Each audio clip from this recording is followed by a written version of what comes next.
Hola, soy Claudia Jiménez, estamos en Red 101 acompañando tu tarde, siempre de la mano de Fundación Santa Elena, difundiendo temas que tienen que ver con el desarrollo humano y el crecimiento personal.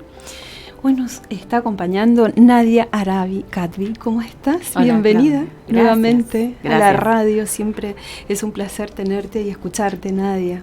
Gracias por la invitación. Bueno, Nadia, y hoy el tema es un tema crucial que creo que nos atraviesa a todos, que es el tema de las tecnologías digitales y los cambios tan importantes que han provocado en las prácticas comunicacionales, ¿verdad? Que quienes somos de otras generaciones era todo tan diferente, ¿no? Y esto ha impactado tanto a adultos como a jóvenes. ¿Qué ha pasado con esto, con la información? ¿Cómo lo podemos asimilar esto, Nadia? Contanos. Bueno, hoy vamos a hablar un poquito sobre qué es la información. Vamos a arrancar desde ahí, ¿no? Para quizás uno piensa y dice, bueno, es una terminología tan básica que utilizamos todo el tiempo, pero qué importante también es entender qué hay detrás de la información, ¿no? Y cómo impactan sobre todo en nosotros como ser, y también qué pasa con nosotros a nivel cerebral, que es quien es el encargado de procesar esa información, y qué pasa con nosotros después de recibir la información. Entonces, lo primero que tenemos que pensar es que etimológicamente la palabra información viene a formarnos en nuestro interior, ¿sí? Y de alguna manera también a condicionar la acción, ¿sí? Información. Lo tenemos que mirar desde este lugar. Entonces, cuando nosotros empezamos a mirarlo con este foco y nos volvemos observadores de la información que consumimos, de la información cómo nos impacta, ¿no? A nosotros a través de nuestros sentidos, vamos a poder empezar a comprender también qué es lo que nos empieza a suceder. Y vamos a poner un ejemplo. Si yo todo el tiempo estoy mirando, observando, escuchando, y no solamente recibiendo, sino emitiendo información que tiene que ver con violencia, con malestar, con estrés, seguramente todo lo que empieza a pasar a mi alrededor está totalmente en sintonía, ¿no? Y mi cerebro hace como foco, porque es un gran economizador, entonces va haciendo foco hacia donde yo le voy mandando la energía, ¿sí? Y esa energía tiene que ver con hacia dónde yo pongo la atención. Entonces, muchas de las cosas que nos empieza a suceder, empezamos a entender que cómo no me va a pasar esto, o cómo no empieza a llamarme la atención quizás, en vez de aquella persona que va tranquila, disfrutando de la vida, me llama la atención aquella que se hace problema, o justo me cruzo con esa persona y no con otra, ¿sí? Porque justamente toda esta información que circunde al ser, que circunde a la persona, hace a su vida. Y eso es lo primero que tenemos que empezar a observar, y tenemos que empezar a preguntarnos, ¿sí? Tanto la información que recibo, ¿sí? A través de mis sentidos, y la que emito, está en línea con aquello que quiero lograr, ¿sí? Bien, eso es fundamental. ¿A dónde pongo mi atención? Es lo que de alguna manera u otra se va a ir manifestando en mi alrededor. Algo así, ¿verdad? Exactamente. Muy bien. Y en esto de tanta información que recibe nuestro cerebro, como vos decías, ¿no? ¿En qué momento nosotros podemos discernir de alguna forma y conectar eso con el corazón? Porque creo que está todo muy desconectado a la hora de tomar decisiones o de analizar lo que nos pasa. Totalmente. Lo primero es darnos espacios para frenar, ¿no? Esto que te dicen frenar.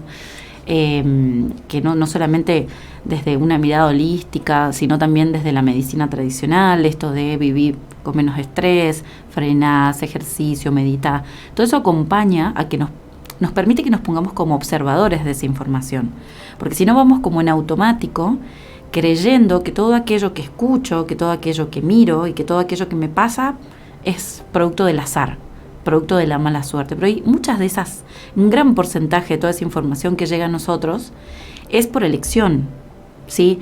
Y digo por elección independiente del país en el que vivimos, independiente en la familia en la que estoy, porque también hasta dentro de ese contexto yo puedo elegir, ¿sí? Bien. Yo puedo elegir de última no consumir cierta información o estar informado, pero no entrando a una información, si se quiere, de impacto negativo, donde todo el tiempo se esté hablando de cosas negativas. Yo puedo elegir, y lo vamos a traer a un contexto más casero, si se quiere. Si tengo una familia en la que todo el tiempo se están quejando, todo el tiempo están mirando el medio vaso vacío, puedo elegir en esos momentos seguir compartiendo un espacio con ellos, pero en el momento donde, yo siempre digo, se ponga denso el ambiente, puedes elegir irte a jugar con los niños y cambiar el foco de atención y prestarle atención a otro espectro que también nos invita, ¿no?, a tener otro tipo de información alrededor. Entonces eso también es libre albedrío, y ahí también, por más que vivamos en un contexto, o nuestra familia por ahí sea una familia que todo el tiempo se esté quejando o esté emitiendo información que no está buena, uno también puede elegir, y eso es importante saberlo, ¿no? Muy bien, de eso se trata, de alguna manera, ante las situaciones, no sentirnos que siempre es el afuera que nos está impactando, sino que nosotros tenemos poder de discernimiento para ver cuánto tiempo, como decís vos, le vamos a dedicar a determinados vínculos, ¿no? Que, exacto, como vos decís, si sabemos que nos afectan, quizás sea menos el tiempo que dedicamos, ¿no? Exactamente. O qué vamos a mirar.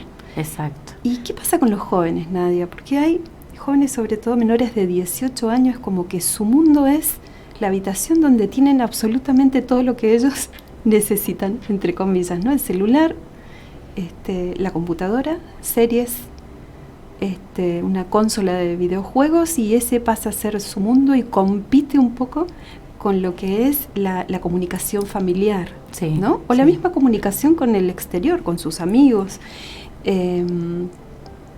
¿Qué pasa con esto? ¿Cómo como papás podemos de alguna forma intervenir en la medida que se pueda, ¿no? Porque esto ya ha invadido, creo yo. Sí, también yo me atrevería a decir, también prestemos atención nosotros como adultos, ¿no? Que también. Por ahí uno pone el foco en los jóvenes, ¿sí? Porque, bueno, ya después más adelante vamos a hablar un poquito más en concreto sobre ellos, pero también nos pasa, y si no, observemos a nuestro alrededor, cuando te vas a tomar un café con una amiga o a comer, personas que estamos muy por encima de los 18, que también están pendientes al celular, parejas sí, que en vez de estar disfrutando del café, están respondiendo mensajes, y cuando llega el café recién ahí se ponen a charlar. O sea que la información ha venido, si bien con un aspecto muy positivo desde el punto de vista del acceso a la información, también un punto negativo. Y dentro de las neurociencias, todo lo que tiene que ver con esta información, esta inmediatez, se lo puede llegar hasta comparar hasta con una adicción, tiene los mismos efectos, ¿sí?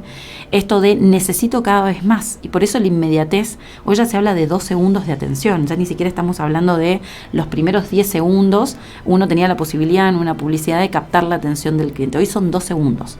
Hoy en 2 segundos es un Reels, es una pasada del dedo por el celular en donde uno tiene que captar la atención del cliente o de quien quieras que te siga en las redes sociales. A ese punto hemos llegado, ¿sí? Y eso genera, esa inmediatez de la información, genera picos dopamínicos que se llaman, ¿sí? Ese pico dopamínico es cada vez quiero más y más rápido, ¿sí? Y esto no solamente afecta desde el punto de vista del consumo de la información, sino que nos acelera, nos genera una ansiedad. De ansiedad. Exactamente, claro, ¿no? Esto de que necesito que el celular no se me trabe, porque también si se me traba esos 2 segundos salgo de tiempo, ¿no? Entonces genera en las personas, no solamente en los adolescentes, y más en los adolescentes, ¿no? Pero también en los adultos está como una adicción, ¿sí? Pasa en nuestro cerebro y en nuestro cuerpo casi el mismo proceso. Y después te das cuenta que se te pasó 1 hora scrolleando el celular y vos decís, ¿en qué momento? Y dejé de ser productivo, dejé de prestarle atención a mis hijos, o cuánto tiempo esto de la mensajería instantánea, los grupos que todo el tiempo te llegan mensajes. La cantidad de grupos. ¿Sí? Y cuánto tiempo te pasaste teniendo una conversación con una persona que cuando vos ves el inicio del chat y la finalización del chat es 1 hora, en donde no le prestaste atención ni al chat ni a lo que estabas haciendo. ¿Sí? Entonces, me parece que todos estamos subidos a esta vorágine, ¿sí? En los chicos es mayor el impacto porque eso inclusive están en una etapa que genera como identificaciones, ¿sí? Entonces, para ellos, todo aquello que sucede en las redes que tienen que ver con sus pares, lo identifica, lo cual lo hace mucho más profundo, ¿no? Ese impacto, el adulto todavía puede como separarse un poquito de eso y entender que eso que está sucediendo ahí no es tan real o simplemente es un pasatiempo, ¿sí? Bien. Pero en los chicos genera más impacto. Y hoy la UNESCO tiene en cuenta esto y se están realizando estudios para ver de qué forma, incluyendo esto, porque como vos decís, son las nuevas tecnologías y es una realidad, esto es así, es un hecho, digamos.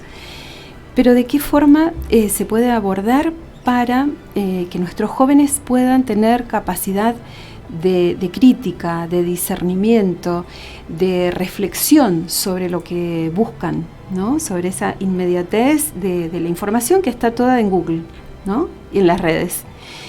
Y hay estadísticas que se han realizado donde el 80% de los jóvenes, cuando buscan un tema, van a la primera página que les aparece, o sea, no se detienen a buscar un poco más o a indagar cuán cierta es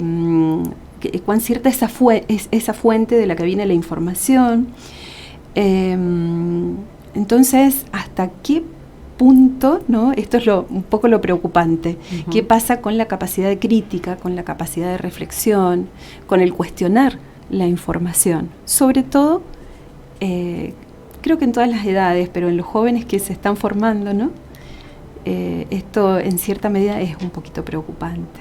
Sí, no sé qué crees. Y acá en realidad, a ver, el algoritmo, que es todo subyace un algoritmo, ¿no? De información, sí. Hay algo que no lo podemos quitar, que tiene que ver con los padres, ¿sí? Nosotros como papás, en esta primera infancia, donde sigue siendo fundamental, porque la información puede ir a no 2 segundos, a milisegundos, no importa, el vínculo, ¿sí? En aquello que nosotros en esa primera infancia, el niño sigue buscando lo mismo, que es la atención de papá, que es esa confianza que se empieza a formar en los primeros años de aprendizaje, en donde se está formando todo su sistema emocional, sigue mirando a papá y a mamá, más allá de que la información vaya a 1000 por hora y más allá de que existan 1000 algoritmos que nos saquen la información precisa o actualizada o lo que sea. Entonces, como papás, también tenemos que pensar que para que ese chico tenga criterio y discernimiento, tienen que haber primero unos padres que les den esa confianza, que le presten esa atención y que se detengan también a pasar un rato con ellos, a preguntarles cómo están. Sabemos que es una edad difícil, que a veces los chicos no quieren hablar, que a veces se nos dificulta, porque además hoy en día hay tanta información dando vuelta que ellos sienten hay como una crisis existencial que sienten con respecto a un vacío que sienten por este choque de la información que está llegando. Entonces, es muy importante que como papás estemos presentes, trabajando sobre la confianza del chico, trabajando sobre abrir posibilidades y no entrar a decir, porque es como vos decís, la información llegó para quedarse, la tecnología llegó para quedarse y para avanzar. O sea, no vamos a volver por ahí escucho a papás que dicen, no, pero a mí me gustaría que no tengan tanta tecnología en la mano.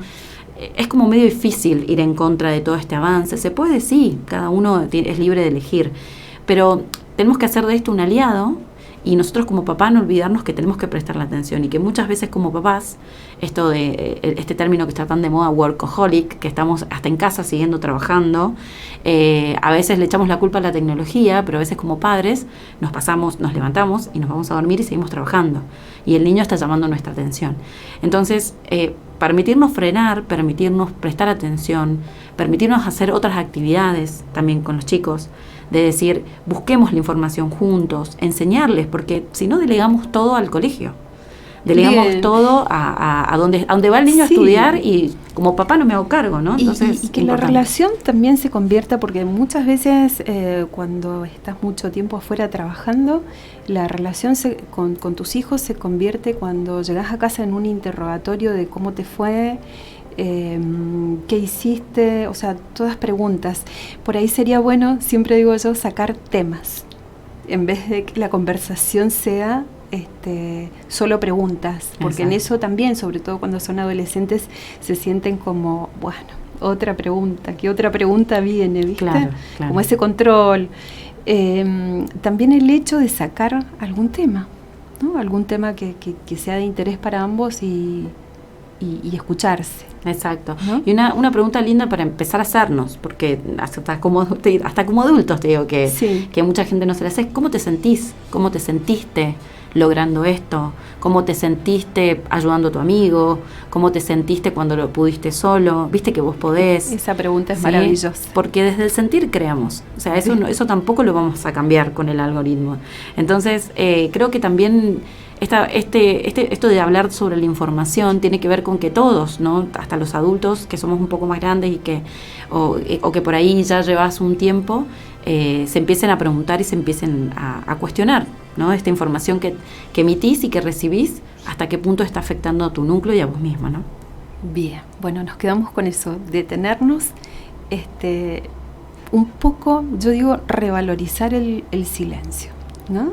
Y quédense ahí que vamos a seguir conversando con Nadia Arabi de este tema tan interesante como es el tema de las nuevas tecnologías y cómo todos estamos de alguna forma afectados por eso.